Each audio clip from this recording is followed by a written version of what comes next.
Yo guys, what's going on? Welcome back to the FIFA Flow podcast. Welcome to season 3, episode 6 of the podcast. Yes guys, it's been 2 weeks since we uploaded a podcast, but today we are finally back with another podcast episode, guys.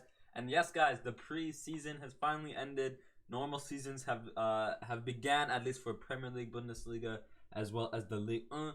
But this weekend we're also going to be seeing the arrival, the starting of the La Liga, as well as the Serie A, I believe, this weekend, guys. So yeah, guys, 2022/23 season is here, and I'm very excited. A lot of good transfers, so I'm hoping to see a lot of competitive games in Europe and in different countries as well, like in Spain. Hopefully, Barcelona up for grabs for the La Liga title. Same with the Premier League. Let's see how Chelsea do. Let's see how Arsenal do, especially. We got a lot to talk about today, guys. Of course, we got week 1 games, of course. We got transfer news, football news. So let's get right into it, guys. Let's start off with just some normal. Let's start off with the games, and then we'll go into the news, kind of like we did before, guys. We also got the Super Cup as well, the UEFA Super Cup of the Champions League winners, as well as the Europa League winners, guys. And yeah, guys. Going into the new season, the 2022/23 season. I think we're gonna leave it as season 3 for the podcast as well, just because I guess like so far season 3 has been, where's season 3 here? Do we even make one for season 3? Anyway, here. Oops. Right now, this season 3 was basically preseason, and it's basically the 2022/23 preseason. That's basically what it was. So now we're gonna be doing the actual season. So yeah, we're gonna leave it as season 3, and then maybe this November, I think maybe during the World Cup we might do season 3.5, or like I don't know, how would we do it?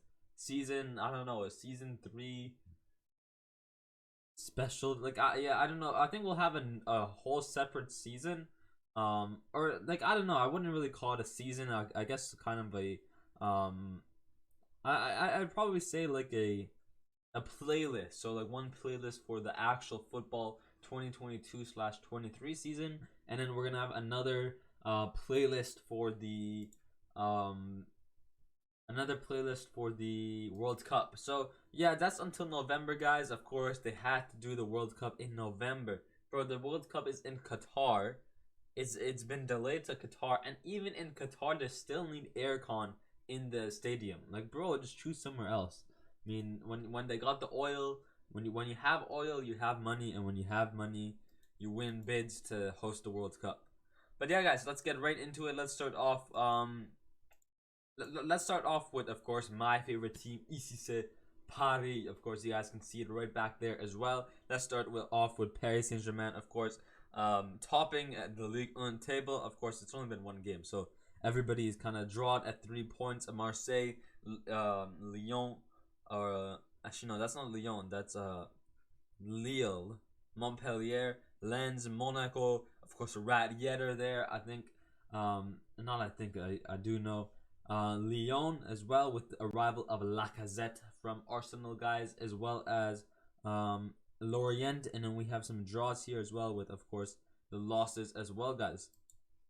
So in my opinion, I think this year the Ligue 1 is gonna be a more competitive league. Of course, there's all of you fans out there who say, "Oh, this is just the Farmers League, guys." But you guys gotta understand, if when one team wins the Bundesliga or wins a league 10 years in a row, man, that has to be the Farmers League.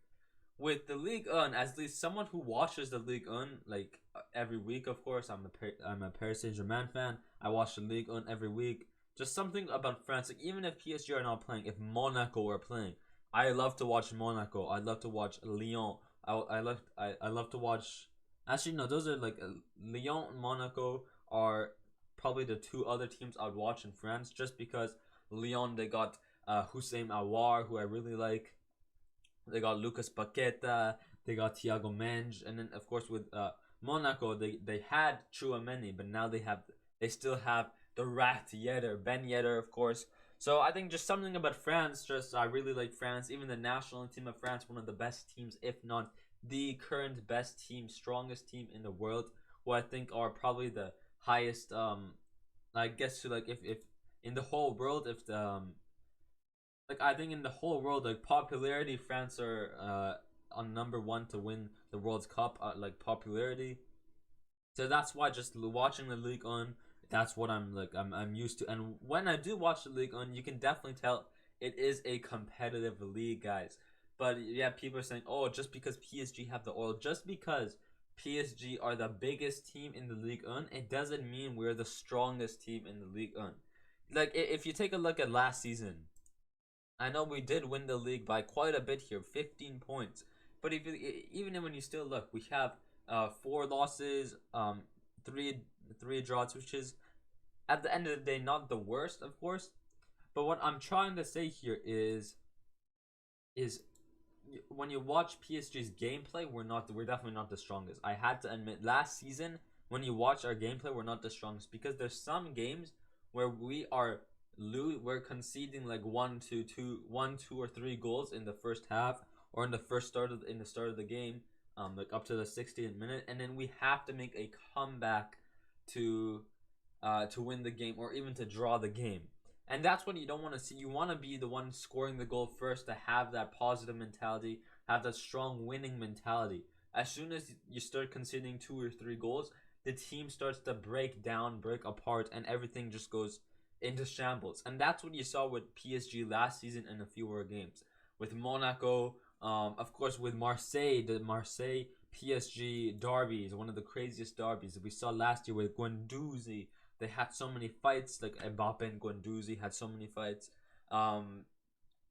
Just like, and even Guendouzi put on a really good show against us, and that's why when you're battling opponents who even are mentally strong, like Marseille, they get into our opponents, our players' minds, and mentally you saw that PSG that game and Marseille, they were always fighting, not just because of the ref made bad decisions, but mentally it's just the way that they play. They said, oh, like if Guendouzi goes and just like physically pushes it, not for the ball, but to kind of injure the player, it's like, like, oh, the player that got injured, the PSG player, is gonna have some, I guess, like smoke with Guendouzi, because he knows, like, oh, he did that on purpose. You get what I mean?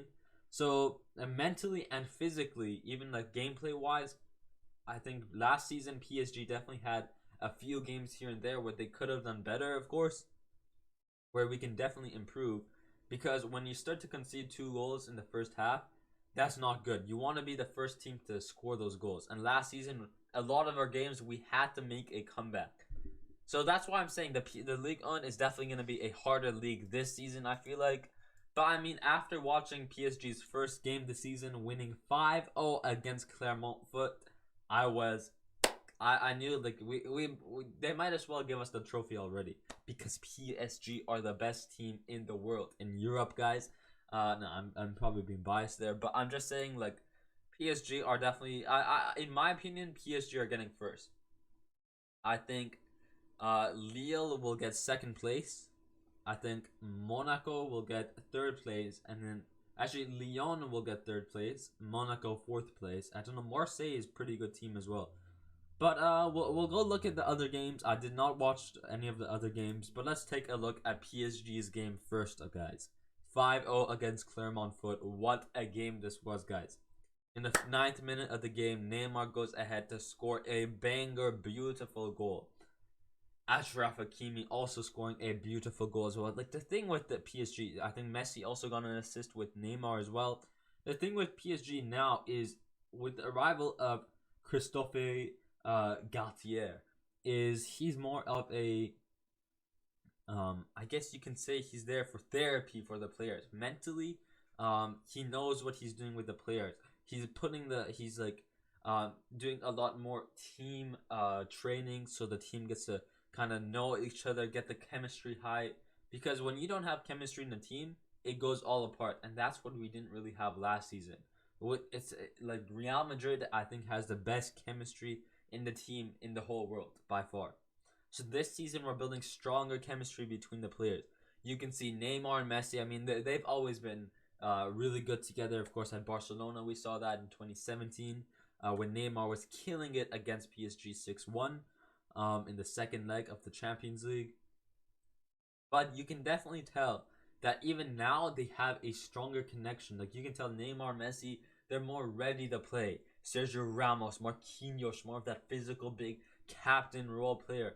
Donnarumma trying to make those saves. Hakimi looks like he wants to be a physical player. He wants to be one who runs up the side of the pitch and give an assist, get those dribbles, get around the players to provide his teammates with a goal scoring opportunity. You can tell Hakimi is more. He wants to be more of an attacking player, attacking fullback player. So you can tell our players are more educated, not really educated, but more like fit and ready to play. Let's talk about Marquinhos, that goal, that header, of course. Actually, I think Ramos also had a really good chance as well. Lionel Messi, of course, scoring in the 80th minute, and then this beautiful banging goal, guys. Lionel Messi scoring in the 86th minute as well. Leonardo Perez, of course, doing a he's kind of in the midfield area. Of course, he does play CDM. He got the ball, crosses it across he crosses it straight into the box where Messi is there, runs, he kind of controls it on his chest and does a bicycle kick, guys. What a beautiful goal. Messi bicycle kick. Yeah, here we go. Look at that. Hopefully I don't get copyrighted just for showing that part. But look at this. Look at this. What a beautiful goal. What a beautiful goal. Of course, for Messi, for the whole world, it's beautiful to see that. But if only we saw him do it at Barcelona as well. If only we saw him do it at Barcelona as well. Now, okay, I don't know what this thing on the right is, but a lot of people, at least I don't know, I've never seen it, but a lot of people are saying like, oh, why are people comparing Messi's bicycle to this Champions League bicycle that Ronaldo got against Juventus? And then, bro, who? If you're comparing Messi's goal, I know Messi's Messi at the end of the day, but if you're comparing, that goal is beautiful, of course. But when you're comparing Messi's bicycle against Ronaldo's bicycle, hat-trick bicycle against Juventus in the Champions League second leg, losing, I think it was they were 2-0 down in the first leg, and Ronaldo goes and wins 3-0. Like, man, actually that's the Atletico. But anyways, you guys get what I mean. When Ronaldo makes a comeback with a bicycle comeback against Juventus in the Champions League second leg, after getting booed and hated on from Juventus, then like, man, like, and then Ronaldo does that. Like, I think the thing with Ronaldo's goal is it was also beautiful. Of course, it was beautiful. It was one of the best goals we'll ever see. But it was more what am I trying to say? A needed goal. What is needed? The word. A more important goal, because that goal made them win that match to proceed on to the next round of the Champions League. So that's why I'm saying it, like, this goal, it was just there, like, oh, he scored it, and of course, beautiful goal. Congratulations to Messi for finally getting in that bicycle kick. But what I'm trying to say here is it wasn't a key goal, is what I'm trying to say. But at the end of the day, it's still a goal. PSG getting 5 goals, Messi 2 goals, 1 assist, I believe. Neymar getting a hat trick of assists, of course, one from the corner to Marquinhos, 1 to Lionel Messi in the 80th minute, and then 1 to Achraf Hakimi. And yeah, that 80th minute goal, I did kind of feel bad for Hugo Ekitike, who did make his debut game for Paris Saint-Germain striker. But at the same time, Messi deserved that goal. You can definitely tell that Hugo Ekitike, he was open. You can clearly tell he was open. But at the same time, you can also tell he was kind of frustrated. Like, oh, I could have gotten a goal on my debut. Because he was really open. Like, that pass to Messi was kind of risky, but he got it in. But Ekitike was more in a better position than Messi was. But I mean, Neymar did choose Messi. Messi deserved that goal. He played well against this match at Clermont Foot. At the end of the day, good job, Paris Saint-Germain. Ici c'est Paris. We thank Paris Saint-Germain. Let's go. Best club in the world, of course, my favorite club, as I'm a fan. So at the end of the day, yeah, PSG winning the game. We did have, we could have passed the Hugo Ekitike. There were some places where we could do a bit better, but at the end of the day, we did play really well. Ramos did play really well, I feel like. And we saw the the debut of Mukiele as well. Nordi Mukiele from RB Leipzig, right wing back, French of course.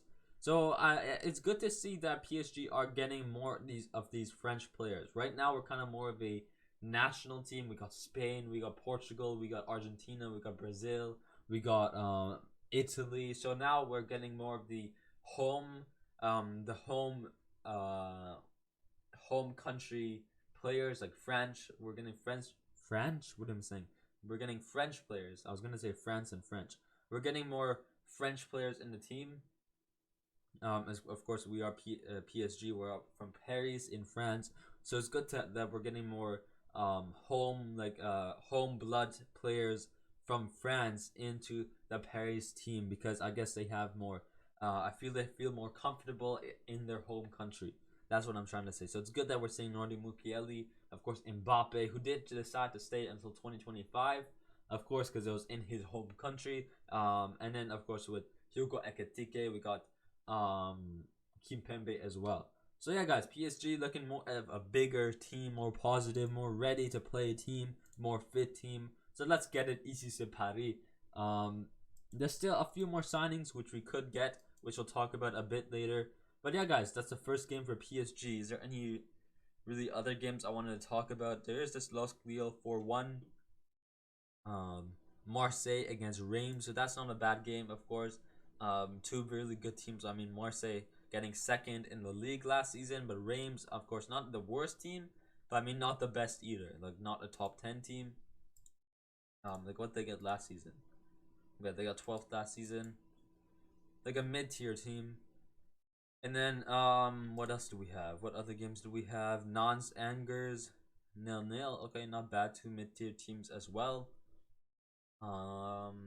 Monaco Strasbourg. Yeah, this game was good. Yeah, I did see that Monaco did win. Diallo also scoring a goal. Diatta, guys. Diatta, right wing from Senegal. Is he Senegalese? I think he's Senegalese. He looks like he did score a goal as well. So yeah, guys, pretty good games. Pretty good games. It's just gonna be, let's see what happens this weekend because I think we have some pretty good games this weekend. I don't want to say unfortunately because I'm really excited that I'm going camping tomorrow till Monday. But unfortunately, at the same time, I won't be really. I don't know if I'll be able to watch the PSG Montpellier game, and that's gonna be a crazy game. So hopefully, I'll be able to watch that tomorrow. We got Nantes versus Lille, so that's gonna be really good. I might watch that. Maybe I'll wake up and watch the Monaco Rennes game. Of course, I think the main game I would really want to watch this season is PSG Montpellier because, of course, PSG fan. But the only reason, the only game I'll be able to watch is the PSG game is because, of course, we're in the jungle, not jungle, like we're going to Cultus Lake in Vancouver. So there's not going to be strong internet connection. That's why I can't be able to watch all three of the games. But hopefully I can at least watch the PSG game. That's what I'm hoping for. At least, if I was to choose one game, it would be the PSG game I've hoped to watch, of course. And in the week after that, we got PSG versus Lille. So the first, I guess you can say PSG Montpellier is definitely a big game because Montpellier are definitely a top 10 team. But the PSG Lille game is also going to be a really big game because Lille is a strong team, top 4 team in the league. So that's also going to be a huge game. PSG Monaco. So we got a few huge games, 3 big games back to back to back. So that's going to be really good in the next a month before school starts. Then we get the bad games, so it's okay if I miss them during school. No offense, but like you get what I mean. So yeah, that's gonna be the Ligue 1. Is there any other games like I should be aware of? Yeah, I did say Lille Nantes. That's gonna be a pretty decent game. Monaco Rennes. That's also gonna be pretty decent. And then Nice versus Strasbourg. That's also gonna be pretty decent. So all pretty decent games. It's just like I'm going to like if I was at home, I'd probably watch them like on the side. Like the PSG, well, I'll genuinely watch it, but on the Nantes, the Monaco game, the Nice game, I'll just have them on the side and listen and watch every now and then while I play FIFA or something. But for the PSG game, I actually want to watch it. But since I'm going to camping, I don't know if I'll watch the Nantes game. I don't think I'll watch the Monaco game. But I'll for sure watch the PSG game still. But yeah, guys, that's the Ligue 1. We talked quite a lot about the Ligue 1 there. Coming up to the La Liga next. Okay, so nothing really much here. Let's just talk about like what we're gonna expect. make some predictions here. Where's Real Madrid? Real Madrid versus Almeria this Sunday at 1.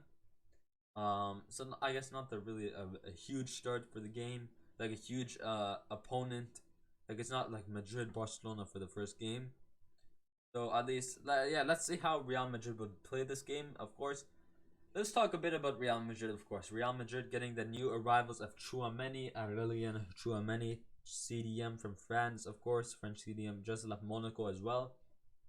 Um, Antonio Rudiger, who played in the Super Cup as well. We're gonna go actually after La Liga. We'll go to the Prem and then the Super Cup.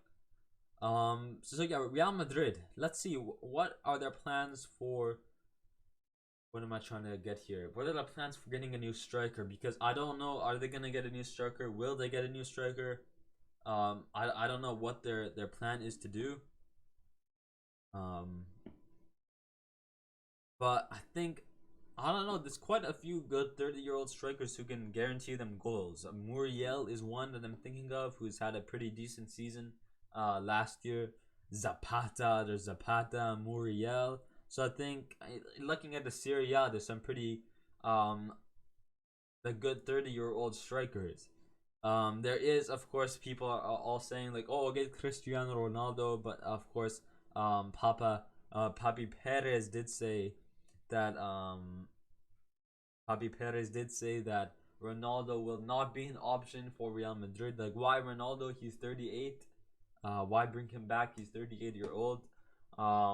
And I know, like, it's kind of like at the end of the day, it's Ronaldo, Cristiano Ronaldo, the legacy player, of course, the best player, one of the best players in the world on the level of Messi, like the both of them, the goats of football. But I gotta agree with Papi Perez. Why get not another, but why get a 38-year-old striker when you already got Benzema, who's 33 years old? Why and Benzema? I'd say Benzema is gonna be starting more than Cristiano would. And I know Cristiano for his age, he's insane. But like I'm still trying to say here is why get a 38-year-old striker for like 1 or 2 years? Like I don't think it makes sense. Get someone who can I don't know, but like as I said, Ronaldo is one of the best players in the world currently in the Premier League. He carried United. Without United, if United did not have Ronaldo, United are in the mud.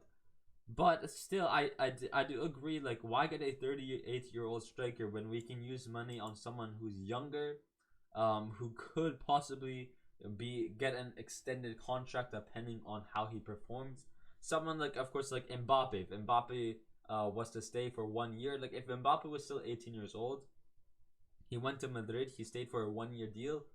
If he was to perform well, then they could extend his contract. But with Ronaldo is you get him for 1 year or 1 or 2 years, and then he might retire after that. But they want someone who they can keep even longer, because at that time when Ronaldo's contract runs out, then Benzema's contract is also gonna run out. You kind of get what I mean. Like you don't want to have too many 38-year-old strikers, because when you're 38, it's like 2 or 3 years later you're gonna need to worry and get someone else. When you have someone who's younger, like Vinicius Jr., like Rodrigo, you can guarantee they're gonna stay for at least 10 years. So that's what I'm trying to say here. With Ronaldo, you're gonna stay like 2 or 3 years. I mean, unless he does like a Gianluigi Buffon, unless he does a Zlatan Ibrahimovic, and stays until like 90 years old, then I mean maybe you're talking, but yeah, you get what I mean. But going back to the La Liga games, guys, yeah, looks like Getafe Atletico, that's gonna be pretty decent. 10:30 a.m. on Monday, so I won't be able to watch that either. Still gonna be at camping at the water park as well. Osasuna Sevilla, that's gonna be a pretty good game. Of course, Osasuna, you already know the deal with Madrid and Osasuna. Osasuna also always beating Real Madrid. Is it Osasuna or is it Real Valencia? Or maybe it's Elche. Like I think Osasuna always beats Madrid at home. Like there's something like weird about that. Like Madrid are the best team, like yet they somehow lose to Osasuna. I don't know what is going on there. But yeah, that's what I had to say about Real Madrid. Is there's still time in the market. They still could get a a backup 30-year-old striker. I didn't name a few. I didn't mention a few. Of course, being Zapata, Muriel. I think looking in the Serie A is definitely a good option for them. And then, yeah, maybe a right back. I don't know. I think next season or this December is the time to look for a new fullback, especially. Um, so yeah, I think Madrid are gonna do good in the table. And then talking about the La Liga, it's time for Barcelona as well. Barcelona, I did say, will Barcelona be able to compete on the levels of Real Madrid? Will they be able to fight for the title this season? Because last season, of course, when Xavi in December, they were 7th place. With the arrival of Xavi, he carried Barcelona, the tiki-taka tactics, the Xavi effect, and brought them to 4th place into the Champions League spot to qualify them for the Champions League. So Barcelona, with the arrival of 5 new arrivals, being Frank Hessier, Christensen from Chelsea, Lewandowski, Dembele extending his contract, Rafinha. There's one more. I forgot his name. Koundé. Yeah, no, I didn't forget his name. I forgot the player. But Jules Koundé. Now the only problem. So those are brilliant signings, of course. You got Koundé, Araujo right back. You got Koundé and I don't know, Koundé and Oscar Mingueza. I don't know, who do you have at center back? You got Koundé and someone and Christensen at center back. Jordi Alba left back. You got the new Ter Stegen, who's definitely improved over the past 2 seasons. In net, in the midfield, you got Frank Hessier. You still have Sergio Busquets, but I think Frank Hessier will be the more younger and physical player who will be a bit younger and be able to play more, I guess. You got Frank Hessier on the left mid. You got Frankie de Jong, which I don't know what is his situation now. Is Frankie de Jong gonna stay? Apparently, Barcelona are trying to sue Frankie de Jong because like he doesn't want to leave or something. Barcelona, this is my question: is Barcelona want to sue one of their players for not changing a contract that Barcelona gave? What the heck, man? Like, it's not Barcelona's problem. He signed the contract. He wants his money. It is like, if you want to stay at the club, if you want to play, if Frankie De Jong wants to play for Barcelona, if he wants to be a true cooler, then he would take the cut. But he wants his money, man. He wants his money. He's just he wants to be a top G like Andrew Tate. He wants to be the top G of football, but he wants that money, the top G money.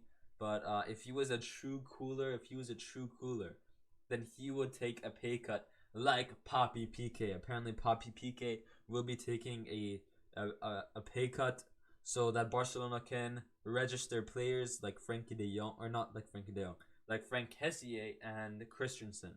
I do believe that Ousmane Dembele, Jules Koundé, Rafinha, and Lewandowski, I believe those 4 are already registered. But Frank Kessier and Christensen still need to be registered. Now, my question is, when you already, like, I don't know what, yeah, I don't know how that works. What does La Liga mean by registering these players? Does that mean like they didn't pay the money to, like, for Lewandowski? Did they not pay money to Bayern and just brought Lewandowski in for free? And then they said, "Oh, we'll give you the money later on when we find it." Like, did they say that, and that therefore they're not really like registered? They're on a loan kind of, or is there like something they have to pay to La Liga like on top of that to bring these players in? I don't know what it is, but for all I know is they need money to register players that play in the La Liga. So yeah, overall, Barcelona crazy in the transfer market this year. Real Madrid also crazy in the transfer market this year.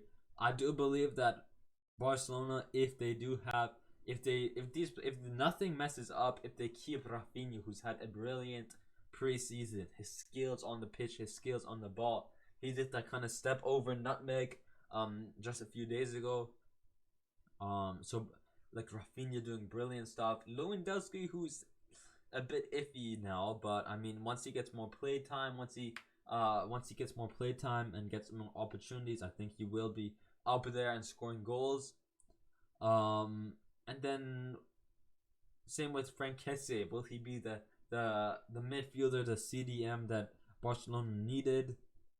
Jules Koundé, is he also gonna be helping physically? Him and Araujo. Let's see how they work together. Um, but overall, what I'm trying to say here is Barcelona definitely have. They've been great in the transfer market this year. Let's see how that will affect them in the La Liga, and if they'll be able to stay in the Champions League as well as get a top two position, or even like a chance to win the La Liga this season. That's gonna be crazy because when was the last time they won the La Liga? Was it, I think, 19, 18? 2018. So we're going 5 years later, 4 years later, and they haven't won a league title. So let's see how that changes. And next year they could possibly bring Lionel Messi back. So with the new team that Barcelona has, will they be able to still fit in Lionel Messi? Is what I'm trying to say here, because I feel like they already got Rafinha, they already got Ousmane Dembele, they got Ansu Fati. Like, I don't know. I mean, of course, Messi, his whole career, his whole life has been dedicated and has been with the Barcelona. But I mean, if you bring him in, who are you gonna cut off? Dembele, he's already insane. Are you gonna cut Dembele? Are you gonna cut Rafinha? Are you gonna cut Lewandowski? Are you gonna cut Ansu Fati? I think Ansu Fati out of the four are probably the most likely to be cut from the team. But like, if you're playing like Rafinha left wing, Lewandowski striker, and Dembele right wing, if you're starting those three for the next season and they get a lot of starting time and they play really well, and then you bring back Messi, if you have three players who play really well always starting in for one season, who are you gonna cut? That's what I'm trying to say here. Is, of course, they're gonna be rotational, but will they want to be a rotational player after having a brilliant season without Messi? Is what I'm trying to say here. But of course, I'd love to see Messi going back to Barcelona. That's gonna be a brilliant thing to see. Overall, La Liga looking. Of course, I think like La Liga, I'm mainly here to see like Atletico Madrid, Barcelona, Real Madrid. Of course, there's no really mid tier teams like Real Betis. Like, I wouldn't really watch Real Betis. The thing with the Ligue 1 is like I'll watch a team like Marseille, like Monaco, like a lower tier team like in the top 17. The thing with La Liga is like a Real Betis is also a top 7 team. What did they get last season? They got 5th place. But I still wouldn't watch them. With Monaco, if Monaco was to get 5th place, I'd still watch Monaco. So it's a bit different. That's why, like with the La Liga, there's only really these top 3 teams I mainly watch, and maybe you can add Sevilla here and there. Actually, I don't know. Maybe Villarreal. Maybe Villarreal. Like last season, Villarreal had a Spanish passion season in the Champions League, knocking out Juventus, knocking out Juventus and knocking out Bayern Munich was crazy. And almost getting a comeback against Liverpool was crazy. So Villarreal had the passion last season. So maybe sometimes I would watch them as well. But like comparing them, like who got 7th in the League 1 table? Who got 7th in the League 1 table last season? Like Lens or Lyon, like even Lyon, they did get 8th, but I'd still like to watch them because Lyon have brilliant players and players that I like to watch as well. I do watch the League 1 more than I watch the La Liga, so maybe that's why. And then secondly, of course, I have Football TV and it already has all the League 1 games on there. Whereas La Liga, I have to go to like these secondary websites. Shh, that's the rat tactic, secondary websites. But anyways, guys, let's go on to the Premier League, guys. Actually, we were gonna go to the Super Cup first, going from Spain. We're still gonna talk about Spain and talk about Real Madrid winning 2-0 against Eintracht Frankfurt, guys. So what a game this was. Real Madrid winning their 5th, I believe. Is it their 5th Super Cup? Going for I think they won, what is it? They're trying to get the sextuple, the 6 wins in a row, or 6 trophies. So they won the Champions League, they won the league, they won the league title, they won the Super Cup now. I think they won the, what is it? The domestic cup for the La Liga. I don't know, what else did they win? I have no clue what else they won. There's two more trophies I'm forgetting here. But I don't know, another Champions League this year, does that count? But anyways, guys, yeah, Real Madrid versus Eintracht Frankfurt, guys. David Alaba and Karim Benzema, guys, scoring two beautiful goals. David Alaba off of a corner, so good goal there, and then Karim Benzema, Vinicius. So again, it looked like it was kind of offside, but it wasn't with the new technology stuff that they're up to. It looked like Vinicius was kind of offside, but luckily it wasn't. Going down the left wing, of course, cutting back inside, sees Benzema there, passes it to Benzema. Benzema, of course, hitting it, not really outside the box, but like kind of with the outside of his foot while he's kind of running. Benzema hits the ball right in the back of the net, and it actually did hit Kevin Trapp, but is it Kevin Trapp? I know it's Trapp, but yeah, I think it's Kevin Trapp. It did actually hit a Kevin Trapp. It did hit his hand, but it was just too powerful of a shot. It was a Benzema. It was Karim the Dream, and had to get it past Trapp. Even if Trapp did get a touch on it, it still went past Trapp because it's Karim the Dream, and he shoots 90 kilometer an hour shots. So Karim the Dream, just crazy player. So yeah, that is a Super Cup there. Not really nothing really big I wanted to say. But some stuff that I did want to say that were big is the first game week of the Premier League, and boy oh boy, we had some crazy games. Arsenal Crystal Palace with Gabriel Martinelli and an own goal. Arsenal winning 2-0 against Crystal Palace.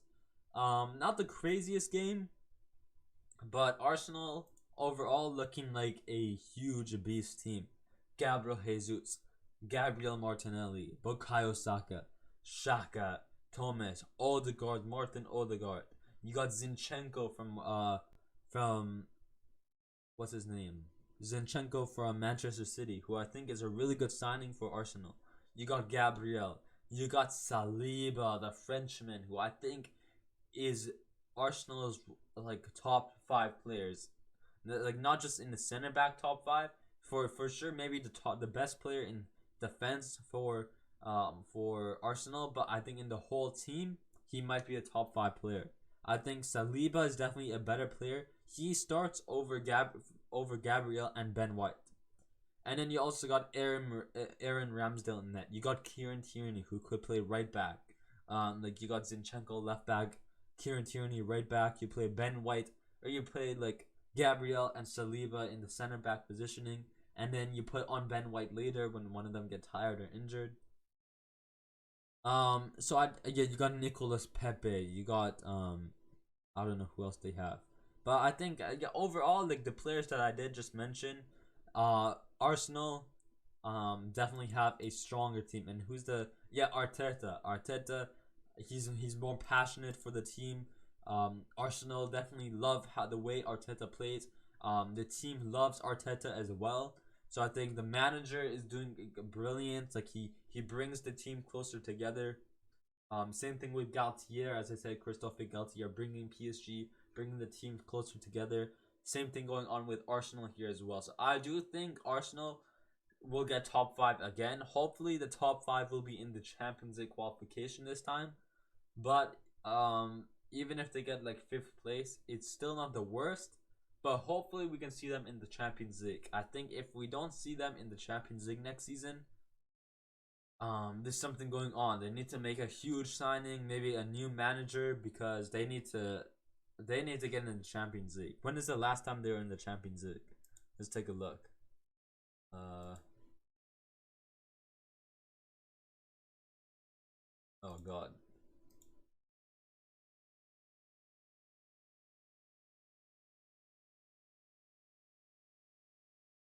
The last time they were in the Champions League was 7 or 8 years ago. So that's why I'm saying if they get 5th place again, they could get close to like 5th place, Europa League qualification. But I think 2 Europa Leagues back to back is not enough. With how much they improve, they need to get Champions League this season. So I think they have the team now. They've improved so much. Gabriel Jesus, who's doing brilliant. He's gonna be scoring many goals. I think he's gonna be a top 5 scorer, maybe even a top 3 scorer in the Premier League.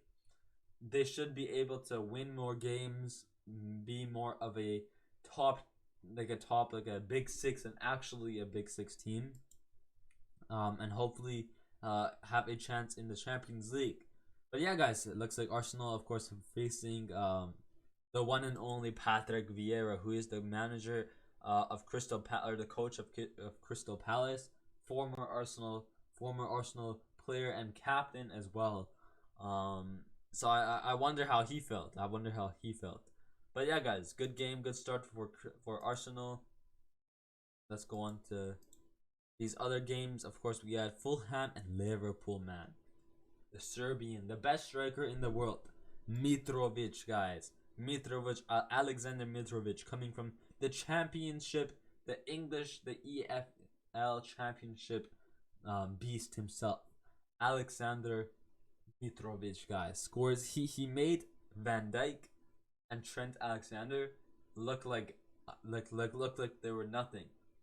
So Mitrovic getting a header against Trent Alexander-Arnold in the 37th minute, and then scoring a penalty in the 72nd minute, made him, like, even like when he scored that penalty, like, to get that penalty, to just his dribbling, everything, his positioning against Van Dijk and against Trent, made them look like they were Arsenal, like, made them look like he was Harry, like, he made Van Dijk look like he was Maguire, and made Trent look like he was Wan-Bissaka. That's how you compare stuff now. If they play bad, you compare them to United players, because United, holy man, they suck. But yeah, that was just shocking to me. So Liverpool, not a great start. I thought they were they last season they get 3 finals where they don't score in 90 minutes. They don't score a goal. And then they lose 4-0 to United. I mean, that was a friendly, but everyone took it seriously. They said, "Oh, like the Ten Hag era has arrived." And then now they draw 2-2 to Fulham, newly promoted from EFL Championship. So not a great start, but hopefully Fulham do good. Like, yeah, I kind of want Fulham to do good. Hopefully they stay in the Prem next season. That's what I want to think. I mean, I think someone said Fulham was gonna get 7th place. So I mean, they're just crazy. I don't know what they were thinking, but that is that. We've got Aston Villa, who hasn't really had the best start as well. Newcastle looks like they won 2-0 against Nottingham Forest, where Jesse Lingard actually transferred to this past summer. Spurs off to a great start against Southampton, winning 4-1. We got Leeds United 2-1. Chelsea versus Everton, winning 1-0. So let's see if Everton will survive relegation as well. Hopefully Everton and Fulham, will they survive? Those two are the ones who maybe will not survive in the Champions League this season. We got Leicester versus Leicester City, Brentford 2-2. We got West Ham City winning 2-0. So good start for City as well against a team like West Ham. And then of course United versus Brighton. Man, what the heck is wrong with United? They're starting Scott McTominay. What the hell is wrong with them? It's not even funny anymore. It's just sad. It's just sad. And if United don't qualify for the Champions League next season, they need to do something serious. And when I mean serious, like don't say like, oh, they've not been doing anything serious. When I mean serious, I mean serious. Sell Fred, sell McTominay, sell Maguire, sell Dalot. I don't know. Sell all 4 of those players I just named. But why are they starting Eriksen? Put Eriksen where McTominay is, and start Ronaldo. Put Lautaro Martinez, and that's the striker from Inter Milan. Put this Martinez guy from Ajax, Argentine, Ajax center back. Put him and Varane both starting, but don't put Maguire. And I know Maguire is your captain, but bro, it's not even fun anymore. It's just sad. So they really need to get their stuff together. It's just United have fell apart. They need Alex Ferguson. They need Saf. They need Saf. So they need Saf back big time. they really need to do something to actually like find good players on the market, like someone what's his name? Not Doku, Baku, German from Wolfsburg. I think he's a brilliant player. Right mid, good defensively, good attacking. So like he's a good player in my opinion. Like just United right now are in the mud. So if they keep on playing like this bad, if I see them get two more managers in the next 2 years, or even if they get three new managers in the next 2 years, I'm done with that club. I don't care what you say. I'm just not gonna continue on. I'm not gonna talk to you if you support that club. No offense, but um, like United, man, they're just terrible. I don't know what to say anymore. But next week or this weekend we got some. Do we have any good games? Liverpool, Crystal Palace might not be at Chelsea versus Spurs. That's gonna be really good to watch. I can watch that while I'm at camping. We got Arsenal, Leicester City. Of course, Leicester City getting the miracle that nobody thought would happen, winning the Premier League in the 15-16 season.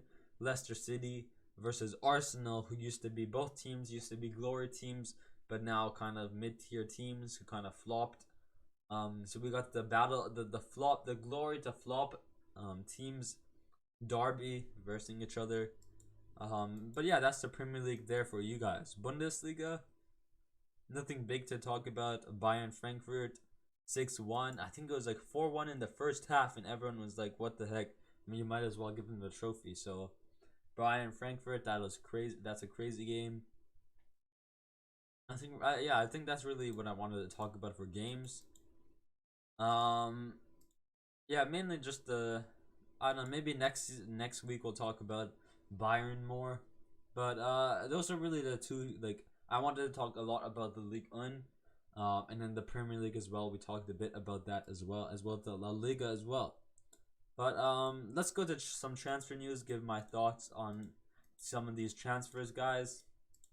So let's start off with Frank Kessie. Yeah, we just had this up because they could possibly not be registered for Barcelona. As you guys can see, Barcelona could lose both players before the first game for free if they can't register them.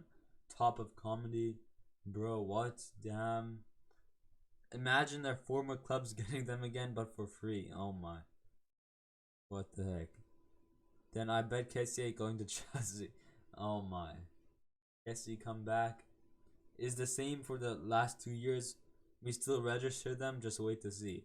I mean, yeah, I don't know. They're gonna somehow rig it and not like say what actually happened, but say that they still like paid. You know what I mean? Like behind the scenes, nothing happened. They're gonna like find some way with money, and not register them, but yet let them play. So I don't know what's gonna go on, but yeah, I just had this open. But yeah, we already talked about this. Philip Kostic to Juventus. In my opinion, this is a really good signing. This is a really good signing. Di Maria, you got Chiesa, you got Kostic, who's had a really good season at Frankfurt last season. Frankfurt did not really the best preseason, but last season in the Europa League they killed it against Barcelona. And I think Kostic is a great player. I think he's really good defensively, attackingly, a really good left mid, left wing back. You can even say he could play there.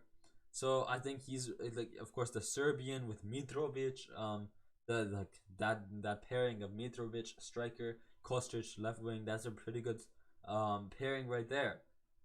And Kostic, I think going to Juventus, that's going to be really good. Di Maria at right wing. You got Vlahovic as striker. Wait, is Vlahovic Serbian as well? Where is Vlahovic? He's also from Serbia. So you got Serbia and you got Vlahovic and Kostic, who's going to be a great pairing as well. Di Maria. So I think Kostic, and the thing with Kostic is he's really good at providing assists, running down the wing. His shooting his finishing is also insane. But I think the thing with Di Maria and Kostic is they're going to be able to dribble, get past defenders really well, and link up with Vlahovic to give the opportunity for Vlahovic. So I think that's a really good two like players who are going to be providing a lot of goal scoring opportunities. Di Maria and Kostic on the wide side as well. They can make runs down the wing. I think physically and defensively they're pretty good. Of course, Di Maria is more of an attacker, but sometimes he does have some tackles, like some parts where he does get the ball back defensively. As I said, Kostic could play left wing back, left mid, left wing even. So if you wanted to play Di Maria right wing, Chiesa striker, or Chiesa left wing and Vlahovic striker, you could play Kostic left wing back instead with Cuadrado right back. So that's a pretty good signing. He plays anywhere on the left wing, really good in attack, really good physically and defensively. I think he's really good at providing assists. So I'm pretty happy. I really like to see.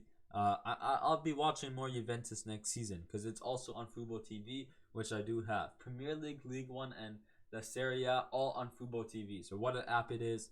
Not as good as DAZN, so I do like DAZN a bit better. But I mean, finally having at least 3 top 5 leagues in one app in Canada is pretty nice. That you don't have to pay money for like every league. We go on to the next one here. Alexis Sanchez going from Inter Milan, it looks like, to Marseille. So I think this is a pretty good deal. Inter Milan do have the return of Romelu Lukaku, as well as they do have Lautaro Martinez. So I think letting go of Alexis Sanchez is a completely fine deal for them. Going to Marseille as well. Let's see how he does in the league that I will be watching for. The league that I do watch, the Ligue 1, the Uber Eats guys. But let's see how he will do. I think he's a pretty good deal for Marseille. Who do Marseille have in attack? Marseille players. Dimitri Payet, and now with Alexis Sanchez, I think that's going to be a really good pairing there. Of course, they got Milik. But I think Alexis Sanchez is a bit better than Milik. So I think Dimitri Payet and Alexis Sanchez, that's a pretty nice attacking pairing that I like to see. So yeah, good. I guess a good purchase for Marseille. I think that's really good for them. Good for the Ligue 1 as well. More competitive, more attackers. I think it's also for Inter Milan. They already have Lautaro Martinez and Romelu Lukaku. So at least with the departure of Alexis Sanchez, they will be able to get a few more some cash into the club. So yeah, good deal right there. You got Gonzalo Guedes going from Valencia to Wolves. That's gonna be a nice to see. I think Portugal in their attack, in their midfield, I think Portugal have a really strong team, especially in the Premier League. Many Portuguese players in the Premier League. We see Gonzalo Guedes now.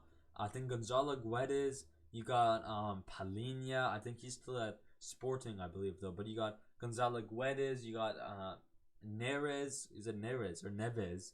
You got of course Bruno Fernandes. You got Cristiano Ronaldo, Diego Dalot, Diego Jota. So I think Portugal have a really big, a lot of big players and physical players as well. The thing with Portugal is physically they are really good. Palhinha, Neves, Gonzalo Guedes, Cristiano Ronaldo, Diego Jota. They're really physical players. I think this is a great deal. You see Gonzalo Guedes on the left wing. You have Adama Traore on the right wing, and then at striker you have Hua Hing Chang. Is that his name? Hua Hui Chang. Oh god, please don't like him, this guy. Huang He Chang. Okay. I got the Hua and the He Chang. I got the He Chang part, and I kind of got the Huang. Yeah, you guys get what I mean. Don't. I probably butchered that terribly. Please don't go after me now. But I think this is a really good for Wolves. I think he's gonna perform well in the Premier League. At his time at Valencia, he did have a good season as well. So where did he play? I don't think he played at just at Valencia. I swear he played somewhere else as well. PSG, guys. He played for PSG. Oh, good player. He's a really good player. But overall, yeah, I think overall he had a really good season in the La Liga. When I did watch the La Liga, you can definitely tell he performed well. So Gonzalo Guedes, that's gonna be really good to see. To watch him, I'll keep an eye out on him. Mark Cucurella, guys. I think he's 23 years old. 65.3 million fee plus 8.3 million add-ons.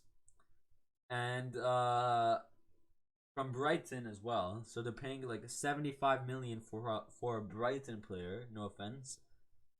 While Man City are here getting Erling Haaland for 60 million. What the heck is that? Even look at here, overpaid. What the WTF? So expensive, 65 million. What WTF is the fee? Way too much, and I do think so as well. I think this was a lot of people saying Darwin Nunez was the panic buy. This was the panic buy because when Chelsea losing players like Koundé, not getting Frank Hessier, not losing Christensen, losing Antonio Rudiger, losing Rafinha, losing Dembele, then losing Lewandowski, I think like this was a panic buy. So this is enough. We need to buy someone this summer. Let's go buy Marco Correa. And I'm not saying it's a bad deal. He's kind of good at left wing back, at left mid, even at center back. You can have him at center back with Azpilicueta, Reece James right back, and Ben Chilwell at left wing back. So he could play center back for you as well. But in my opinion, this was a panic buy. Like people said Darwin Nunez was a panic buy. No, the Liverpool needed someone who can finish goals. This is what you call a panic buy. When you lose like when you lose a bid against for 4 players, all to one club, Barcelona as well. This and then going to buy someone for 75 million from Brighton, while Man City are getting 60 million from are paying 60 million for Erling Haaland, who's one of the best players in the world, best finishers in the world.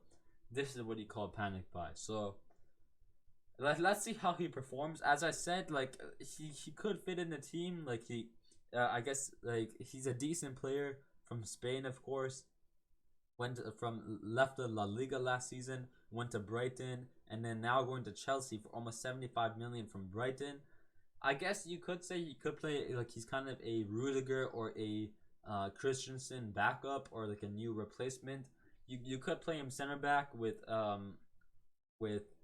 Azpilicueta, and then play Reece James right back and Ben Chilwell left wing back or left back. I mean, but overall, I think this is kind of a panic buy. As I said, when you lose 4 players, 4 bids, 4 transfers against one club, which was Barcelona, this is definitely a panic buy for that price as well. When you compare it to Man City buying Erling Haaland for 60 million, what am I looking at? Memphis Depay to Juventus. This is going to be pretty good as well. I think if Juventus, actually, yeah, with the departure of Paulo Dybala, this could be really well. But I think Barcelona should keep him. They do have Aubameyang or Memphis who will leave. If I had to choose to keep one at Barcelona, I'd keep Aubameyang. But there's no doubt that Memphis Depay is a brilliant player. Like his dribbling, tactically, he's a brilliant player. So having someone like, if you're playing a 4-3-3 with an attacking center mid, kind of like what Man City play, I think that would be a good formation for Juventus. You got Chiesa left wing, you got Vlahovic striker, you got Di Maria right wing, and then at center forward in the attacking mid position, you got Memphis Depay with I guess you could say with Zakaria and Locatelli at left wing back or left back. You got Kostic. Who's their defenders? I have no clue who the defenders are. Bonucci is one of them. Delict and Chiesa did leave the club, so I don't know who the other center back is. But at right back you got Cuadrado, and then you got Szczesny in net. So Depay could fit well. I think if they do get Depay, in my opinion, if they don't get Depay, Juventus have had a brilliant transfer market this summer. Di Maria, Kostic, maybe getting Depay, all 3 really good physically, tactically. Their dribbling is insane. They can assist really well. Their finishing is also insane. Is really good for the team. I think they're gonna provide a lot for Juventus. Attackingly, they've done really well, but I think now they need like 2 more defenders next season or in the transfer market this December. they need to get two new defenders and maybe one new midfielder, someone who can create chances. They do have Rabiot, who we're actually going to talk about next. They do have Rabiot, and he could go to United. But even if he doesn't go to United, they still yeah, they did get Pogba. I forgot about Pogba, Paul Pogba. So never mind. Yeah, they do have a really good transfer. So Pogba, Di Maria, Kostic, and then maybe Depay. That's brilliant. Four insane, like tactically. Their dribbling is all good. They can assist really well defensively, physically. They're all great. So I think Juventus, I think they've had the best summer. In my opinion, like what I've seen so far, they've had the best summer. Like those three players, those four players are players I would even choose in it. Like if I had to say someone from Frankfurt, I'd probably say Kostic as well. If I had to name a creative midfielder from or a creative player from PSG, it'd be Verratti, Messi, Neymar, Mbappe, and Di Maria. So Di Maria, getting the cheapest option from them all, is a good signing for Juventus. And talking about Rabiot, Rabiot to United, is that a good deal? In my opinion, no. For his value, 17 million. Well, they're not gonna pay 17 million, of course. But with his agent being his mother, with having like really bad transfers from PSG, like he's just a troublemaker for to move from one club to another. He's a troublemaker. That's why I think he's gonna be even worse. They need someone like, I think for United, they need someone like they really need Frankie De Jong. Frankie De Jong is the perfect new midfielder that United need.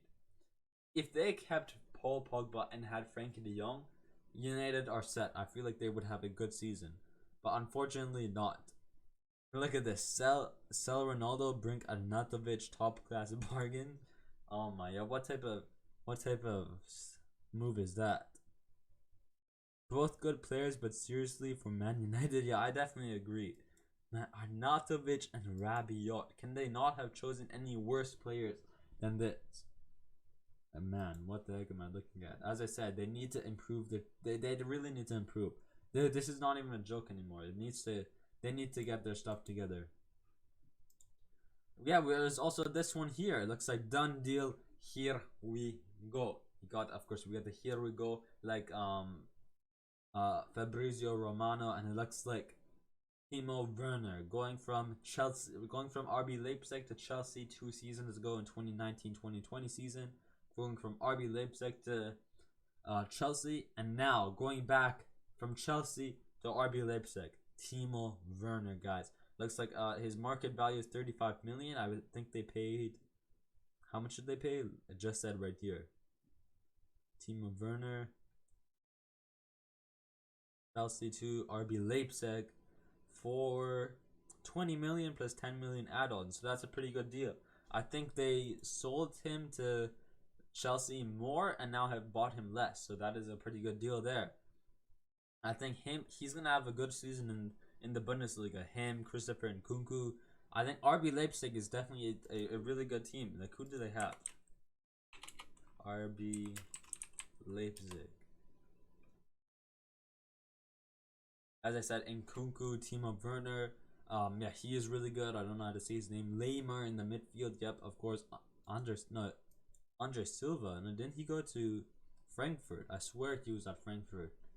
Gvardiol, he's having a really good season. Underrated. Like, they should, clubs should definitely keep an eye out for Gvardiol. Danny Olmo, Forsberg, David Raum, who's a right wing back, I believe. He's gonna be really good, I think. He went from who did he go from? I think from Hoffenheim or Hertha, I think Raum used to be at. And it looks like now he's going to RB Leipzig, so that's a really good signing for them, especially with the departure of Nordi Mukiele. He's going to be a really good replacement fullback. Gulaski, so they have a good keeper. Kevin Campbell. Haidara, I think I've heard of him. Overall, I think, yeah, he's going to be brilliant in the attack. So, and then having like a midfield with this guy here, he's a really good midfielder for Leipzig. I've watched him a couple of times. Laymer, and Danny Olmo. Having all three of them in the midfield, they definitely are like the players who provide assists. They're creative midfielders, so having them creating these chances and giving the ball in the team of Werner and Nkunku, that's going to be really good. I think Nkunku is going to do really good. Him and Nkunku and Timo are going to have a brilliant time together for sure. For sure. That was that. And then Isco Disco to Sevilla looks like that is also a good deal, not only for Madrid getting in some money, but for Sevilla as well, guys. That is a brilliant deal for Sevilla. Of course, one, as I said, Isco Disco, he had that magical year in 2017. So I think he's gonna kill it again at Sevilla. Creative midfielder. I think he's gonna get more play time at Sevilla as well. So hopefully we can see him become a magician once again. Fabian Ruiz from Napoli to Paris Saint-Germain. I don't know. It's just a good deal. Napoli are running out of players. Insigne, Mertens, Koulibaly, Ospina, and now Fabian Ruiz. That's kind of true. They're losing 5 of their key players. So Fabian Ruiz, what do I think of him to PSG? Decent deal in my opinion. We already got Renato Sanchez, we got Verratti, we got Vitinha. So in my opinion, not really needed. We need someone more like a Skriniar, who is also next. We need someone Skriniar. I think him. Do we really need Skriniar? We have Kimpembe, we have Marquinhos, Ramos, we got Hakimi, we got, or like if we're talking about center backs, we got Hakimi. If we're talking about center backs, we not Hakimi, that he's a defender. But if we're talking about just center backs, we right now we have Ramos, Kimpembe, Marquinhos, and Nordi Mukiele. But I mean, if we're playing a 4-back, I can see that Skriniar is not worth it. But the way that Galtier plays, playing a 3-back, having another a 5th center back is definitely going to be key, because when you play a 3-back, you should, if you're playing a 3-back, have two extra replacement defenders. And then same thing if you're playing a 4-back, not a 2-back, a 2 center back formation, you should have 2 extra replacement defenders. So now with PSG playing a 3-back, a 3-5-2, or you can say a 3-4-1-2, like a 3-back formation. Now the way that Galtier plays, playing a 3-back formation, we're gonna be playing 3 center backs. When you're playing more center backs, there's more chances of them getting injured. When you're only playing 2 center backs, then you got 2 resting as well. So but when you play 3 center backs, more of your defenders could get injured. That's why having another 5th center back, who's also really good mentally, physically, just as a captain, Skriniar is also gonna be well. So he's gonna be really good. Like he could be a really good player as well. Him, Marquinhos. Like if I had to choose, I'd play Skriniar, Marquinhos, Ramos starting, Kimpembe and Mukiele as a backup, or like on the bench, and then come in later on in the 70th, 60th minute. I think that's how I would do it. A backup, a replacement for Skriniar if Inter Milan do not accept 70 million. It looks like we have this Frenchman from RB Leipzig, and it looks like center back valued at around 40 million if in case they don't get Milan Skriniar. PSG have spent the off season trying to find a deal with Inter Milan over a move for the Slovakian defender Milan Skriniar. So let's see what happens. I'll take Skriniar. But yeah, now that I think about it, if we do stick to the 3-back and a 3-5-2 as our main formation next season, it makes sense to get Skriniar, a 5th defender. But if we were to play a 4-back, I don't see Skriniar as a viable, as a good option, as a needed option, I don't see him as a important, he's not really needed if you're playing. But since we're playing a 3-back, we do need more defenders for sure. We go on next to last topic of the transfer news, which is Marcus Rashford to PSG, guys. And actually, I was gonna upload this podcast yesterday, but it looks like we uploaded today, where we got news of Marcus Rashford to PSG. The Englishman wants to join as well. Not really had the best seasons in the past 2 years, but I mean, like maybe under Galtier, maybe playing with Messi or something, he could have a better season. Um, what do I think of it after like what he did to us in when was it? Was it 2017, 18? No, that's when Barcelona did us dirty. I think it was 18, 19. Let me just take a look. Man U vs PSG UCL. Yeah, 18, 19 it looked like. It looks like in 2018-19 when PSG got destroyed by a team of United youngsters.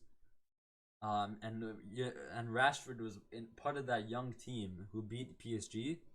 Then I hated Rashford because Rashford has a lot of history against PSG in that UCL game, scoring a penalty against Jean-Luigi Buffon.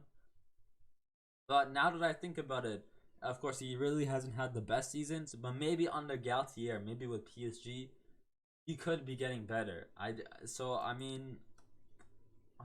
who do we cut off here? Like, who is he gonna be replacing? Nunes on the left. If we're playing a 3-5-2 right now, I think Nunes plays on the left mid. So maybe he would go left mid, Neymar striker, Messi, Mbappe striker, and Messi cam. I guess that's how you play it. So maybe not a bad deal. Maybe not a bad deal. Let's see what happens. I'll be optimistic here. Of course, in the past 2 seasons, he's been Trashford, but maybe I'll be optimistic. When he does play at his best, he's really good. So I'll be optimistic. Let's see what he can bring to the club if he does join. I think he has potential. If he was to get more playing time at United, we can definitely see like a really good version of Rashford that we've never seen. But since he doesn't get much playing time, we only know him from his bad moments. So maybe at PSG under Galtier, he will get more playing time. And getting an Englishman at PSG, I think he could fit into the team. Maybe he could fit in. So maybe now that I think about it, I'll be more optimistic about it. It's kind of like last season. Who is it from last season where I said like, do we really need him? It was was it Dembele? I said like, oh, we don't need another right wing or something. Who was it? I don't remember who it was. I think it was last season though, where I said, oh, we don't need. Or yeah, it was Ramos. I think it was Ramos. We said, oh, we already have Kimpembe and Marquinhos. Why do we need Ramos now?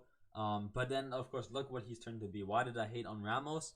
Like, of course, Ramos is an insane defender, but when we already have 2 starting defenders, I was like, oh, we don't need another center back. But and even with Skriniar, I said like, why do we need Skriniar? We already have Kimpembe, Marquinhos, Ramos. But now when I think about it, I'm being more optimistic. I'm saying, oh, we have a 3-5-2. When we have more defenders starting, we're also going to be needing more replacements for those defenders. So that's what I'm saying. I'm going to be optimistic with Rashford. From what we've seen, he's been Trashford. But if he was to get more playing time, we could have seen moments where he can be something else that we've never seen. A really good player. He has the ability to do that. He just hasn't got the playing time that he deserves. That's why like people always relate to him or like think of him as a Trashford, because we've only seen him play when he's bad. He doesn't have much playing time. So since he doesn't have much playing time, we don't see him perform well. So yeah, I think I'll be optimistic about Trashford. Let's see what happens, guys. Next week, I don't know. Will I post a podcast next week? Because this summer I've been posting every 2 weeks. You can tell 1 month, 4 weeks, 2 weeks. So I have been enjoying my podcast or my summer break. Of course, I'm working at McDonald's as well, making the big bucks. Of course, gotta get more jerseys. In the back there, gotta buy PS5. Gotta buy a car, Lamborghini. Gotta make the big bucks, of course. And then on top of that, I am going out with friends and family, going to the field to play football. I'm getting better and stuff. My shooting, my dribbling, I can do the other day. I knew how to do the rainbow, but the other day, I finally I mastered the rainbow. Like before, I kind of did it what Neymar did. Now I kind of know how to do when you roll it up your leg and then flick it up. Before I did where he uses both his legs to kind of look like a bunny, like a kangaroo. I don't know how to explain it. Like, you know how Neymar does it a bit differently. Like, he doesn't roll it up his leg and then hit it with his one foot. He kind of uses both foot to hit the ball, like to like hit the ball up from behind. But most people like roll it up their leg and like flick it up their leg and then hit it. So like you guys get what I mean. Like before I tried to do it the Neymar way, but now I'm actually doing it like the easier way. The Neymar way is something else, guys. That's why it's called the Neymar way, because it's meant for Neymar only. But yeah, guys, as I said, I don't know when I'll be posting the next podcast. I'll let you guys know. I'll let you guys know next week, because I did post on my main account here. I don't know where my main account is. I did post on my main account. Went down. Yeah, on my main account I posted that I'll be uploading the podcast today. So I'll let you guys know when I'll upload the next podcast. Check my main account, check my podcast account. The links will both be down below. And then yeah, 24 subscribers on the YouTube as well. I still don't know what to do for for hitting 20 subscribers. I don't know what I'll do. Maybe bring them on the podcast. That's a huge thing to come on the podcast. But yeah, guys. Oh, or like maybe do like a draw or giveaway, like a, I don't know, not like a, it wouldn't be a giveaway. Like maybe you can come on the podcast. Maybe that's what it would be. But yeah, guys, thank you so much for the support. Even if we didn't have 20 subscribers, I'd still really like giving my opinion on football, telling you guys what's going on in the football world. But yeah, guys, that's gonna end the episode. Hit that like button, hit that subscribe button if you guys enjoyed today's episode. So yeah, as I said, look on the Instagram on both my personal and the podcast Instagram when I'll post the next episode. For now, stay happy, stay positive, stay flow, and I'll see you later. Peace.